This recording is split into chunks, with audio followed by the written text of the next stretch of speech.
Yeah, it goes. You told me earlier that you get bombarded with freight brokers spamming you, like LinkedIn Yeah. messages. What do you like? Is there any way for a freight broker to stick out? Like, do you ever reply to these freight brokers? And I mean, tell me as much as you can about all this freight broker spamming you stuff. Oh yeah, like so my favorite freight brokers spam are the guys who are literally guessing your email address.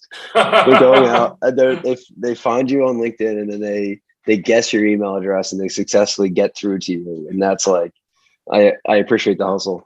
Honestly, like it's constant. LinkedIn, they're inboxing you, they're connecting with you, and like I guess for me as a shipper who used to be a freight broker, like I totally understand it. I luckily was on like the carrier operation side. I wasn't on like the sales side of things. But to me, the best way to connect with the broker is just meeting somebody at like a conference, or even I used to even have people show up at facilities and just be like, "Hey, here's my card. Let me work with you. Let me haul some freight and prove it to you that I can execute on the business." That stuff's a little crazy as well. I've gone to conferences as a shipper. I've met a lot of great brokers there. That to me is usually the best. Honestly, like the email bombardment and the LinkedIn bombardment gets frustrating, especially if you're just like constantly like just deleting out emails or having to go and read irrelevant messages. It's hard. Like we've mentioned this earlier. There's a million of them. There's so many brokers of all different sizes. So I get what they're trying to do. It's just it's kind of hilarious. Yeah, no, it is. With the whole email thing, it's funny because I worked with this customer sales rep and he was trying to teach me some tips. This is it's actually like last summer. I was like thinking of opening a freight brokerage.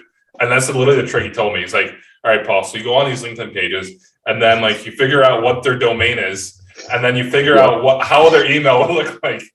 That was his trick. Yep. And he used to work at Command with Paul Loeb, and Paul Loeb ran American Backhaulers or worked at American. So it's like these are tricks from high up, taken from high up. For sure. First initial last name at, or just like first name at. And it's funny because at my current company, Smallhold, there's another Jake that was there before me, and his email is Jake at, and he's constantly like, "Hey, I get all these emails that I think are supposed to go to you. They're like freight brokers. What should I do with them?" I'm just like, delete them, please. Poor guy. Have you ever responded to like an email from a freight broker that wanted to work with you? Yeah, sometimes. I mean, I actually do it every now and then. Especially like if it's just like 5 different emails. I'm just like, hey man, I appreciate it, but we're currently, 1, not shipping that much freight, so this is not a huge account, and 2, we're good. We have a current broker that we're using. Yeah, sure.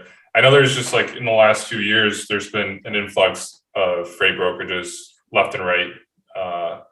And what I've been hearing is that everyone gets like all these emails and spams, and I get messages all the time where people are like, "Oh, Paul, how do I get a shipper? How do I do this?" And I'm like, dude, like just best of luck.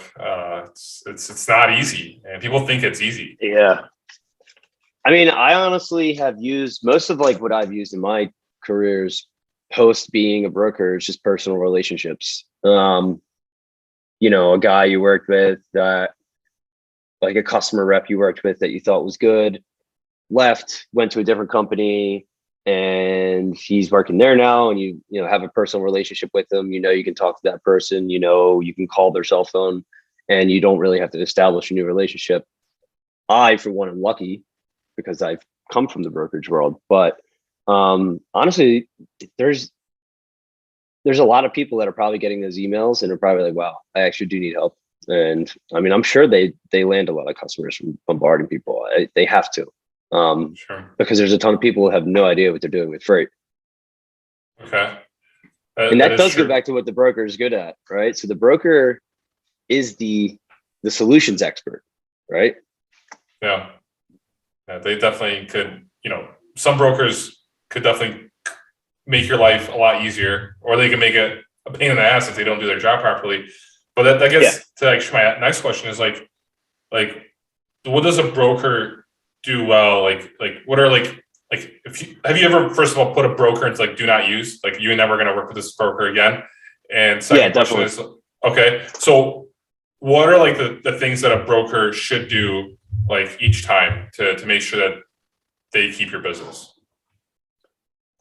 I mean, for me, the main thing I think everyone knows is just like communication, over communicate.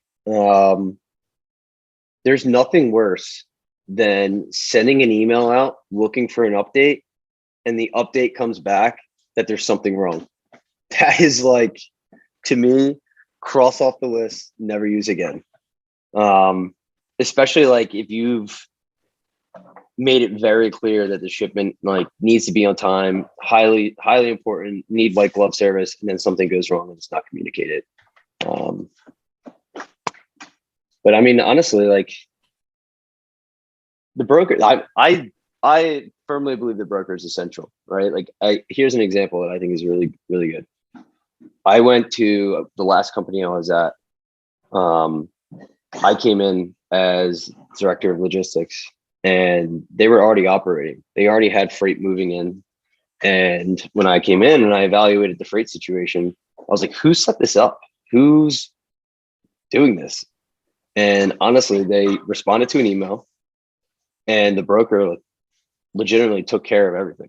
Like, this is how you ship this produce. This is how you ship this produce. This is how you build loads. These commodities can ship together. And the broker handled it from A to B, set everything up for them.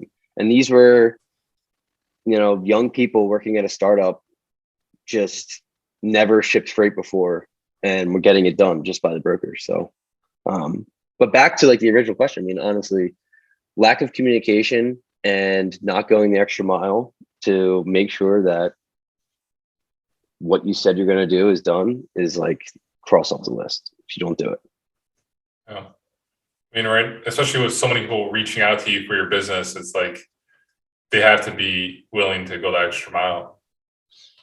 Yeah. I mean, honestly, like rates are like super important, right? You can't just overspend on freight. You can't just it's not an open checkbook. You have to be within like the navigational beacon of what the market is. But I, for one, in a lot of situations, am willing to pay for better service. I'd much rather be able to go to sleep at night and not think about like what's going on with my shipments. And I'd pay that extra $100, $200 per shipment to ensure that the broker I'm using is good. Yeah.